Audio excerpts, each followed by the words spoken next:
Bonjour et bienvenue dans la rubrique hebdomadaire de Culture Info. Alors cette semaine va avoir beaucoup d'événements.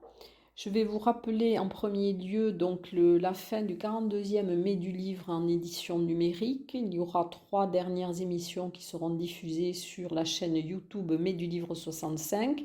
Le lundi 7 juin à 18h30, Travaux d'enfants d'après l'exposition de Ronald Kurchod. Le mardi 8 juin à 18h30, lecture par des lycéens, et le mercredi 9 juin à 18h30, portrait d'acteurs de la chaîne du livre. Ensuite, au Paris, il y a toujours jusqu'au 2 juillet l'exposition de photographie d'Elena Penado Nevado, dont le mode oscille entre rêve et réalité, et nous aurons donc une interview qui sera réalisée par Élise Serrano très prochainement. Au Paris, toujours, la deuxième conférence de l'histoire de l'art de Alain-Jacques Lévrier-Mussat, qu'il donnera le mercredi 9 juin à 19h.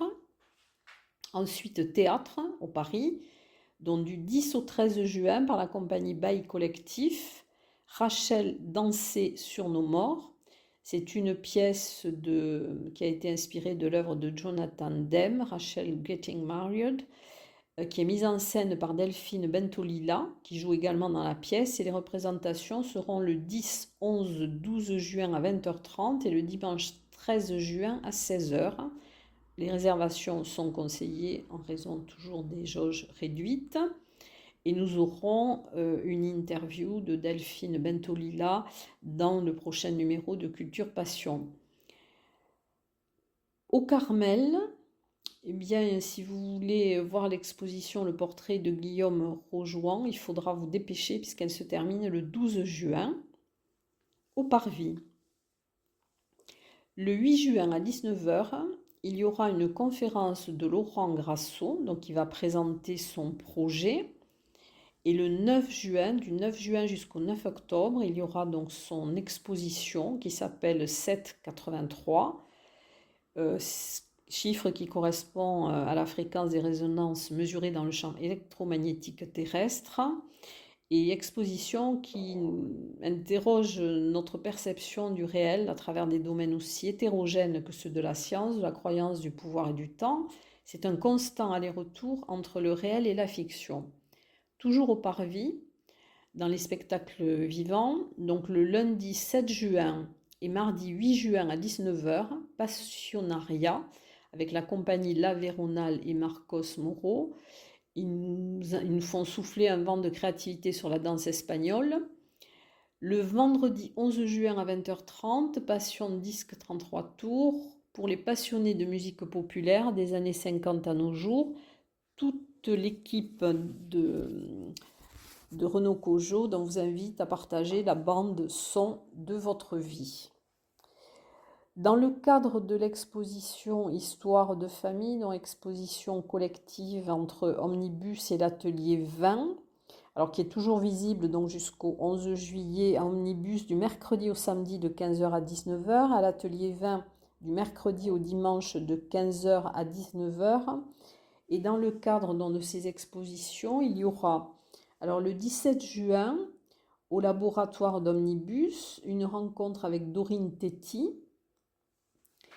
Ensuite, à l'Atelier 20, le 19 juin, Jouk, performance théâtrale de Milica Gorbachevski. L'artiste évoque son histoire personnelle à travers les souvenirs de la maison d'été familiale et de Jouk le chien, le dernier à qui l'on parle en russe.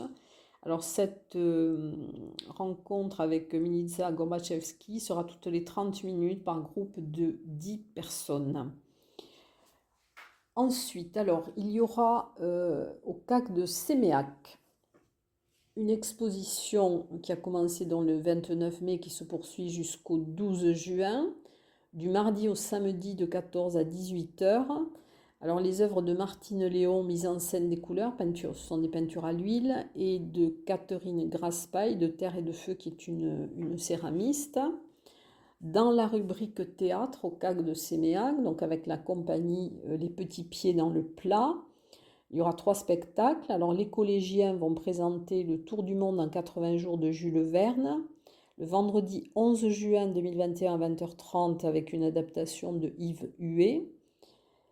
Les Petits proposent Le Perroquet le 12 juin à 18h, un spectacle coloré, drôle et musical. Les Grands Ados vous invitent au Palace de Jean-Michel Ribes le samedi 12 juin à 20h30, adapté d'une série télévisée française humoristique, donc qui a été écrite en 1988 par Jean-Michel Ribes. Ensuite, alors l'exposition dont je vous avais déjà parlé de l'association Photographie E, donc qui est du 4 juin au 4 juillet, c'est l'exposition Fiction de Jean-Claude Bougeois, qui est visible donc à la galerie E les vendredis de 17h à 20h et le samedi et le dimanche de 15h à 19h.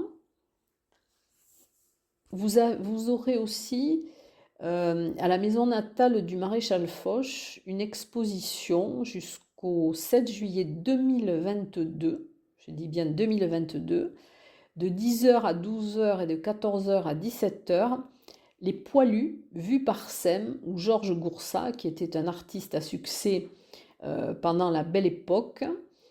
Et donc cette exposition documentaire qui est consacrée aux poilus à travers l'œuvre de l'illustrateur Sem, mais aussi les journaux et les cartes postales qui ont été éditées pendant la Première Guerre mondiale. Au centre de loisirs de Bourg, alors c'est le Passing, donc le 12 juin, qui organise un mini baraque à cirque avec des spectacles de cirque et de concerts. Du 1er au 26 juin, à l'Office du tourisme de Tarbes, dont l'exposition dont je vous avais déjà parlé, Fleurs pyrénéennes, ce sont des photographies de Michael Gaudu et qui donc sont un peu qui évoquent les graveurs, les dessinateurs et les peintres d'herbiers au XVIIIe siècle. Donc cette exposition est visible du lundi au samedi de 9h30 à 12h30 et de 14h à 18h à l'Office du tourisme. Du 1er au 30 juin aussi l'exposition Los Six Elementos de Tomé et Lorraine Fernandez. Donc je crois que j'ai abordé toutes les informations que j'avais. J'espère ne pas en avoir oublié. En tout cas, j'espère vous avoir donné envie d'aller visiter ou écouter tous ces spectacles ou ces expositions.